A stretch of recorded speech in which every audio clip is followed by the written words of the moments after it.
Hello everyone, this is Gerry Strauss for IndyGurlz Wrestling, and I am here with one of the top talents in all of professional wrestling today. We're talking about Miss Sara Del Rey. Hello people.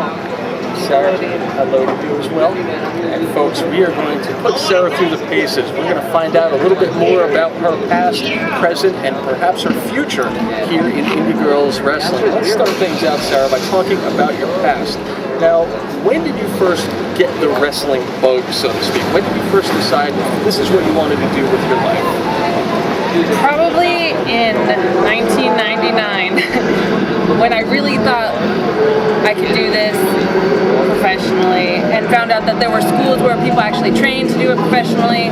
But I mean, of course, I was a fan all through school, watching it as a child and all that kind of stuff. But it wasn't until like 99 when I was like, man, people can actually do that. I could be one of those people. Gotcha. How did you first get started? How did you make that first step towards learning your craft?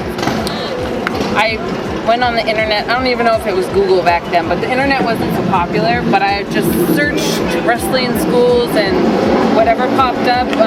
One was in my area, and I was like, oh my goodness, there's an independent show. I didn't really even know what the independents were, but there was one near my house, so I bought a ticket, went and saw the show, and then signed up the next week. And did you have any sort of an athletic background before that? What led you to that in your life as far as actual athletic background? I played softball in high school, but I would say I had next to no athletic background because I was really lazy. I didn't apply myself. I failed PE all throughout high school. I had to like make it up. Oh my goodness. Make it up in like night school and all this stuff. Horrible. But I just didn't apply myself. Sorry. Do you remember your first match? And who was that against?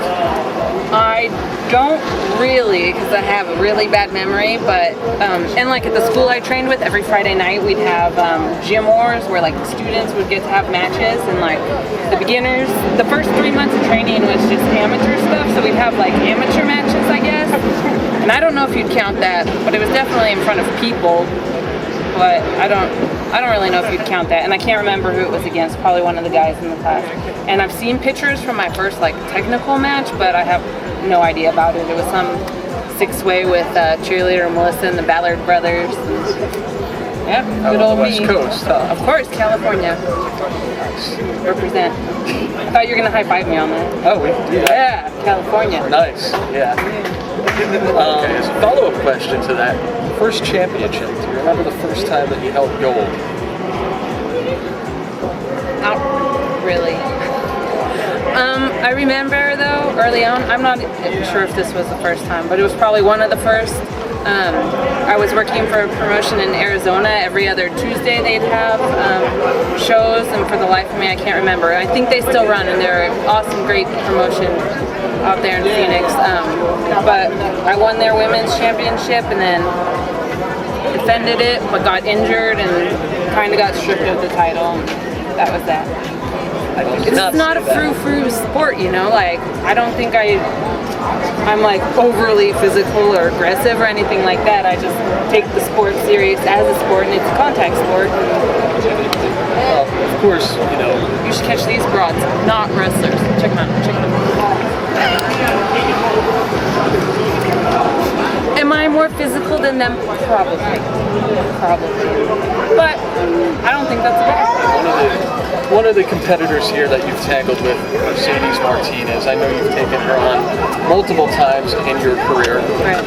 And of course, she's considered to be the top-ranking competitor in IndyGurlz, and in a lot of polls, a lot of different publications all over the world, pretty much naming her the top pound-for-pound female competitor in the game today. You being, in my opinion, and in a lot of people's opinion, right there on that same level, how do you feel about that assessment about Mercedes in relation to yourself?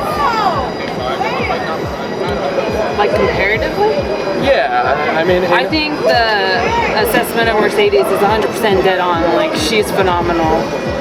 And I'm really just honored to be thought of in the same league as her because, I mean, I'm a fan of her style, her work, and her work ethic. So just to be in the same mention or category in people's rankings as her is, I don't know, it's pretty motivating, pretty awesome for me. Well, let's turn the clock forward a little bit. I'm sure this is the question you get asked time and time again. Look ahead, 3 years, 5 years, 10 years, however long you'd like. When your career in the ring is all said and done, what would you like to have accomplished? What would you like to, what mountain would you like to have climbed in the course of your career? I've been really fortunate enough to set goals for myself and have been able to achieve them, and the one goal that I haven't is WWE. So hopefully in the next 3, hopefully less years, I'll have done that and made a name for myself bigger than I already have, because I think I've done amazingly well just for the level I've been on without national TV exposure. But just to get to WWE and broaden my audience and just challenge myself in different matches and different things like that. And then, I mean, 5 years, 10 years, I don't know.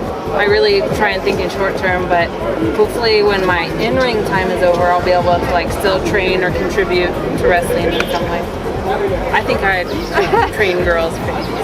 I think the fans of IndyGurlz would agree that you have done and continue to do amazingly well here and all over the world. Thank you very much for your time. And for IndyGurlz Wrestling, Gerry Strauss, Sara Del Rey. Thanks a lot.